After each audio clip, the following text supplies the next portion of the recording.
Olá, pessoas. Então, eu tô meio podre e talvez o barulho da chuva esteja aparecendo ao fundo, né? Porque na minha cidade, se não tá torrando, tá chovendo. Então, enfim. Eu vim falar um pouquinho sobre este livro, que é, como tá no título, né? Que cavalos são aqueles que fazem sombra no mar, do Antônio Lobo Antunes. Normalmente eu não venho falar sobre livros específicos, a não ser que seja algum projeto. Os 50 Volta ao Mundo em 50 livros, os 30 dos 30, esse tipo de coisa. Ah, mas esse daqui é um livro que eu me sinto na obrigação de alertar as pessoas. Então, né, por mais que ninguém vá, que isso daqui não vá ter um grande alcance nem nada, ah, eu quero dar uma ajuda a quem, assim como eu, começou a ler esse livro e não entendeu nada. E foi procurar algum vídeo no YouTube e não encontrou nenhum. Então, tá. Ah, primeiro, ele é louco. Completamente louco. Ele é escrito de uma forma louca, no caso. A história em si não é. Mas ele é escrito de uma forma completamente louca. Ah, ele não tem pontos, não tem um ponto final o livro inteiro. Não tem. Sabe, ele tem os parágrafos ali, mas os parágrafos sempre são continuações dos parágrafos anteriores. Agora que eu falei que ele não tem um ponto. Não, ele tem ponto final no final dos capítulos. Para não ser injusto, não mentir aqui, ele tem ponto final no final dos capítulos. São capítulos imensos, inclusive. Né? Eu não sei quantos capítulos tem no total, deixa eu ver se ele tem um sumário aqui. Não tem um sumário para me ajudar. Mas são capítulos grandes e não tem. E assim, eu fico até meio perdido porque, né? São 8 narradores aqui. Mas não tem nenhuma diferenciação no estilo do livro entre esses 8 narradores. Mas vamos falar primeiramente da história. A história é da derrocada de uma família, sabe? A dissolução ali de uma família. Não exatamente dissolução, mas enfim. A gente tem o pai, que já está morto. Ele vai ser narrador também, mas ele já tá. São 3 narradores mortos. Mais ou menos. Mas são 3 narradores mortos.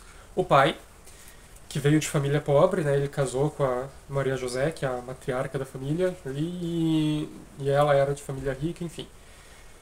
E ele não se adequava muito ali, não sei como, né? Não dá pra entender direito como que ele casou com ela, se ele não se sentia bem ali, a conversa deles não casava, ele não ficava à vontade, porque, né, como eu disse, ele era de família pobre. Daí os filhos também, com toda essa pompa, ele não ficava à vontade também. Então ele passava a maior parte do tempo, quando estava em casa, o que era raro, conversando com os empregados, que é com quem ele simpatizava mais ali do que com a família. E no resto do tempo ele estava gastando dinheiro em jogos de azar, estava no bar bebendo, jogando baralho, no cassino, enfim. Estava torrando dinheiro. Enfim, ele morreu, né? Começa o livro, ele já está morto. Aí tem a mãe, que é Maria José, o nome dela, não sei se eu já falei isso, mas ela está no leito de morte ali. E umas coisas ela vai narrar depois, né? Depois da morte, pelo que eu entendi também. Tô falando aqui pelo que eu entendi. É tudo pelo que eu entendi, porque, né, é louco. Aí vai ser tudo em relação a esse leito de morte da mãe. Né? O livro parece ali que ele se passa numa tarde, ali a mãe morre ali no final da tarde. E tudo, apesar de, tipo, não tem.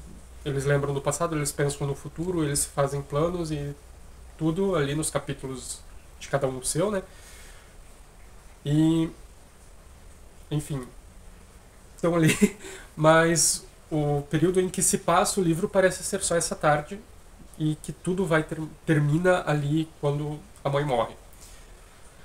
Aí tem os filhos. Parece que tem um filho bastardo ali também no meio, que é filho do pai, mas não é filho da mãe, um filho fora do casamento ali. Mas não entendi direito essa parte. Aí dos filhos narradores tem a. Como é que é o nome dela? Caramba. Como é que é o nome dela agora? É a primeira ali, é Beatriz. Beatriz. É a que narra o primeiro capítulo. Né? Foi o único que eu li assim algumas vezes pra ver se eu entendia. Daí quando eu vi que não ia rolar, eu só falei, ah, vamos, né? O que eu entender é lucro. Então tem a Beatriz. Quando ela tava ali com seus 18 anos, ela tinha um namoradinho, o namoradinho ficou pressionando ela pra eles fazerem coisas, né? Aí eles fazem ali no estacionamento. E, né, é a primeira vez dela e tal. Quando a mãe dela descobre, faz um escarcéu, né? Quase crucifica a menina. E daí ela acaba engravidando e daí a família pressiona ela pra casar. Daí, né, ela meio que nem tem certeza do nome desse cara, né? Foi o primeiro marido dela. Então, aquela. Aí ela se casa de novo depois com outro cara que também não dá certo e tudo isso é reflexo dessa noite de amor esquisita, dessa primeira vez esquisita que ela teve ali no carro no estacionamento escuro. Né? Aí, enfim, a questão do título, pra mim o que ficou mais claro, porque em vários momentos é falado sobre os cavalos que fazem sombra no mar, sobre as pessoas que não fazem sombra em lugar nenhum, sobre os cavalos sobre seus cavalos que fazem sombra no mar realmente existem e tal. Pelo que eu vi, o título foi tirado de uma canção natalina, né, e o autor gostou tanto dessa frase que decidiu colocar como título. E na questão da Beatriz ali, ela vai na praia quando é pequena e fica imaginando, vê, né, a praia, o céu, as nuvens e tal, e imagina cavalos correndo ali na orla, né, no quebrar das ondas ali, e daí ela fala dos cavalos fazendo sombra no mar. Ali, né. Agora não cai mais. Então, tem esse contraste ali entre o dia ensolarado, quando ela era criança, na praia, um dia feliz ali com a família, com os cavalos que ela imaginava fazendo sombra no mar, correndo ali nas ondas, com o estacionamento escuro, onde ocorreu um negócio que meio que foi um divisor de águas na vida dela, onde as coisas começaram a dar errado. Aí temos também o João, acho que o Francisco antes do João, mas enfim. Os filhos, a Beatriz, a Ana, o João, o Francisco e a Rita. São 5 filhos, isso. Mais aquele lá que parece que é um filho bastardo, que não é falado o nome, não tenho nem certeza se ele existe, na verdade, ou se eu confundi ele com algum outro. Mas enfim. O Francisco é o mais amargurado, mais chato ali, que é o que acha que é o único que trabalhou a vida inteira para manter a família, manter o status e o prestígio da família e o dinheiro da família, e foi sempre esculachado, desrespeitado, tratado como nada ali pelos outros. Então o que ele mais quer é que a mãe dele morra logo, para ele catar todos os bens que restaram, né, e seguir a vida dele e deixar os outros sem nada. Aí tem a Ana, que talvez seja a personagem mais interessante disso aqui. A Ana, ela tinha uns 13 anos ali quando um afilhado do vô dela encontra ela num quarto. Ali, ela tá na beirada da cama ali sentada. E ele chega e encosta nela e fala pra ela ficar quieta e tudo dá a entender, né? Porque é tudo meio onírico, assim. Nada é falado na lata o que acontece. Então a Ana vai sofrer um abuso ali desse cara quando ela tinha 13 anos. E isso ela não vai contar pra ninguém, aquilo vai marcar ela, é uma ferida que ela vai carregar com ela a vida toda. E ali, quando ela já tá maior de idade, ela acaba sendo viciada em heroína, né? Então ela rouba da família pra vender, pra trocar por droga, ela faz sexo com os traficantes pra conseguir droga, enfim. E ela tá se desfazendo, né? Ela quase não come, então ela é super magra, ela é esquelética, os dentes dela são podres, ficam caindo, enfim, ela tá se deteriorando ali. Tem o João é homossexual, ele também foi violentado quando criança, mas no caso dele não foi por ele ter sido violentado que ele virou homossexual, sabe? Quando ele estava na escola, ele quis beijar um amiguinho ali, um coleguinha, aí foi chamado os pais na escola, foi feito esse escarcéu e tal, e daí um dia prenderam ele no banheiro, ficaram chamando ele de maricas e abusaram dele lá. Mas o João, ele é soropositivo e, assim, ele não tem nenhum relacionamento. Ele sai à noite nos parques pra encontrar garotos de programa. Mas ele gosta de garotos de programa novinhos. Tanto que tem uma parte que dá a entender que o menino mais velho que ele pegou ali tinha 14 anos. Então, não sei se é isso. Como eu disse, eu tô indo pelo que eu entendi aqui. Mas é o que parece. Daí, a Rita também já tá morta, como eu disse no começo, e ela morreu ainda jovem de um câncer. E também vai ter a Marcília, como é que eu tenho aqui o nome? Mercília, tem aqui, que é a empregada. Ela também vai narrar uns casos ali. Então todos os personagens vão ter os seus defeitos, os seus traumas e os seus problemas ali. E tudo isso vai contribuir para dissolução, pro esfacelamento dessa família, né? A mãe, como eu disse, está morrendo, ela é amargurada ali, desiludida com a vida também, por toda essa situação da família, por a família não ter mais o mesmo prestígio que tinha, que já teve, não ser mais tão rica e tal. Então, o que vai falar principalmente aqui vai ser sobre essa família, essa casa cheia de gente, em que cada um deles tem seus traumas e muitos deles não falam sobre esses traumas, então eles têm essa dificuldade de se comunicar entre eles e cada um vive dentro da sua casca ali e todos numa imensa solidão, mesmo vivendo todos juntos ali nessa casa. É um livro, como eu disse, sobre a derrocada familiar. É um livro extremamente melancólico, como deu para imaginar, com todos os acontecimentos que eu falei. Mas o problema, então, assim, eu gostei bastante da história, do que ele passa ou tenta passar, assim, na questão de mensagem sobre essa família e tal. Adorei completamente o título. Foi o principal motivo que me fez querer ler ele. Eu tenho outro dele aqui, do autor aqui também, que se chama O Meu Nome é Legião. Ele tem um livro chamado Explicação aos Pássaros, Ontem Não Te Vi em Babilônia. São títulos bem instigantes, assim, né? Mas pelo que eu dei uma olhada no O Meu Nome é Legião ali, ele também é escrito dessa forma louca. E qual que é essa forma louca? Vou pegar uma parte aleatória aqui para pegar uma das marcações que eu fiz, né? Ele tem trechos assim, inteiros no caso, que não tem ponto, né? Como eu disse, só tem ponto no final dos capítulos.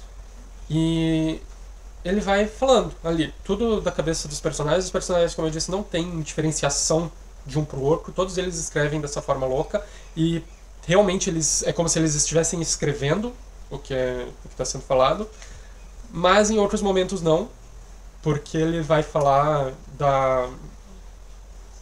eles repetem palavras assim, tipo o João, quando ele descobre da doença, ele fala doença, doença, doença, doença, sabe? Ele tem essa repetição, essas coisas da cabeça mesmo, assim, que só acontecem dentro da cabeça, ninguém fala ou escreve realmente, assim.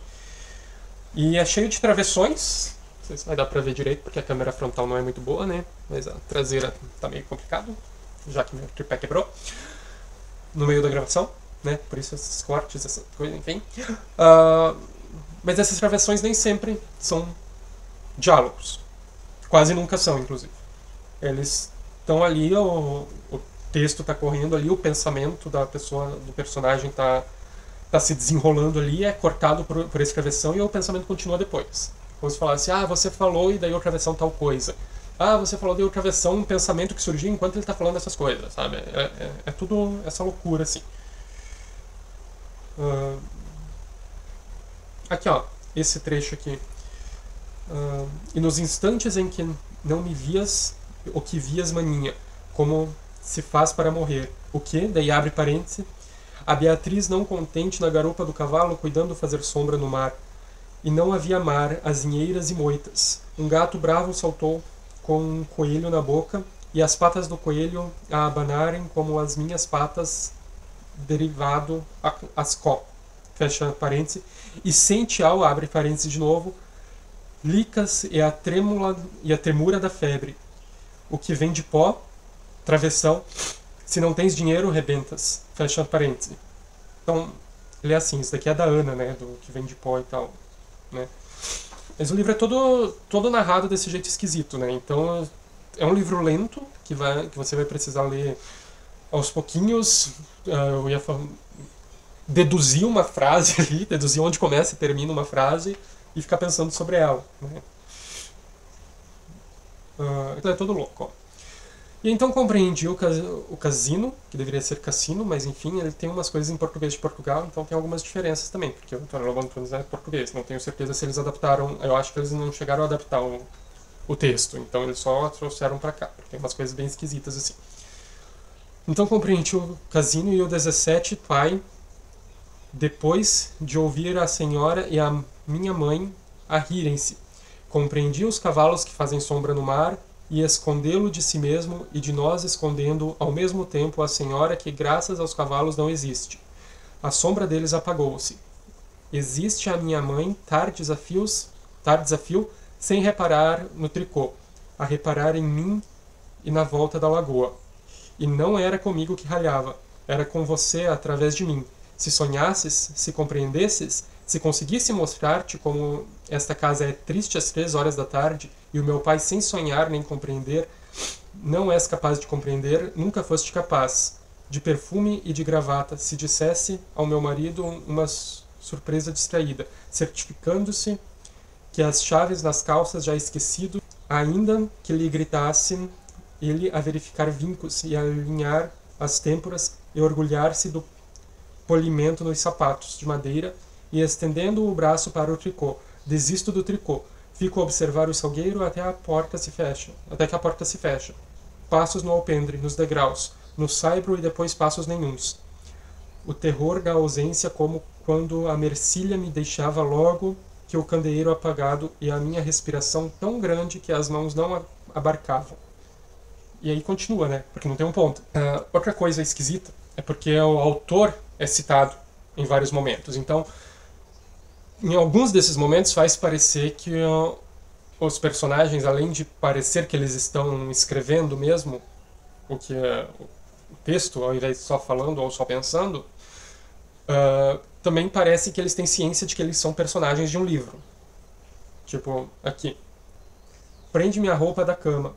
Acompanha-me nas gripes, eu que não tenho gripes. Tenho eu que não tenho gripes. Tenho a enfermeira no hospital. Continua vivo que teima. E a minha mãe a impedir que eu morra, a senhora das unhas. Não estás a exagerar? E não estou a exagerar. O que custa? Filho, o Antônio Lobo Antunes. Escreva assim? E eu, escreva. Porque se escreve assim, não preciso do parque. Dou com os cavalos que fazem sombra no mar, e o meu pai com eles. Ninguém morre, pois não, estamos vivos. Estou vivo. Então, né, como eu disse, é isso. É louco, é esquisito. É difícil, é complicado de você entender o que está se passando. Tipo, ali parece que nessa parte é da Rita lá, que morreu pequena. Então, é como se ela fala ali, né, essa parte que ela fala dos cavalos no mar lá e tal, lembrando do pai dela, dizendo pro autor, né, o autor conversando com o autor como se o autor estivesse perguntando para ela se era para escrever assim, e ela dizendo que escreve assim, que daí eu não preciso do parque, ou talvez aqui seja Beatriz por causa do parque, enfim. Mas ela fala, né, que eles não podem morrer se eles não estão vivos. Então, tem toda essa loucura, toda essa esquisitice. Como eu disse, da história eu gostei pra caramba, do livro eu não tenho certeza, né? Então fica aqui a recomendação, porque eu acho que todo mundo deveria ler isso daqui, porque eu não sou obrigado a passar por isso sozinho. Tenho curiosidade ainda sobre os outros livros do autor, talvez no momento que eu estiver precisando sofrer um pouco, eu pegue outro pra ler. É isso. Ali embaixo, como sempre, o link da Amazon, meu link da lista de desejos, o meu link do Kawaii, o blog da Kelly, o Scooby e o Instagram.